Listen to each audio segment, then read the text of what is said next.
Electric গাড়িতে যেভাবে যে মোটর সেটিং থাকে, মোটরের যে কয়েল কীভাবে বাঁধা থাকে এবং মোটরের সেন্সার, এই যে সেন্সার বোর্ড, এটা দেখতে পাচ্ছ, এটা হচ্ছে সেন্সার বোর্ড এবং এটা হচ্ছে এইভাবেই কয়েল বাঁধা থাকে আমাদের ইলেকট্রিক গাড়িতে।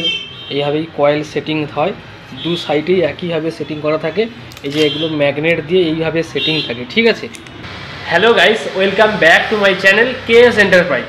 তো গাইজ, আজকে তোমাদের দেখাবো ইলেকট্রিক স্কুটির যে মোটর, মানে পিছনের চাকার সঙ্গে যে মোটর সেটিং থাকে তার কীভাবে কয়েল বাঁধা থাকে এবং সেন্সার কীভাবে লাগাতে হয়, সেন্সার বোর্ড কীভাবে লাগানো থাকে, সেটাই তোমাদের সঙ্গে শেয়ার করব। তো আমি অ্যাকচুয়ালি একটা মোটরের সেন্সার লাগাবো, তার বোর্ডটা কেমনভাবে সেটিং করা থাকে, সেন্সার কোথায় লাগাতে হয়, সবটাই তোমাদের সঙ্গে শেয়ার করব। তো চলো আর বেশি কথা না বাড়িয়ে ভিডিও শুরু করা যাক। এই যে ইলেকট্রিক স্কুটির যে পিছনের চাকার সঙ্গে যে মোটর যে সেটিং করা থাকে,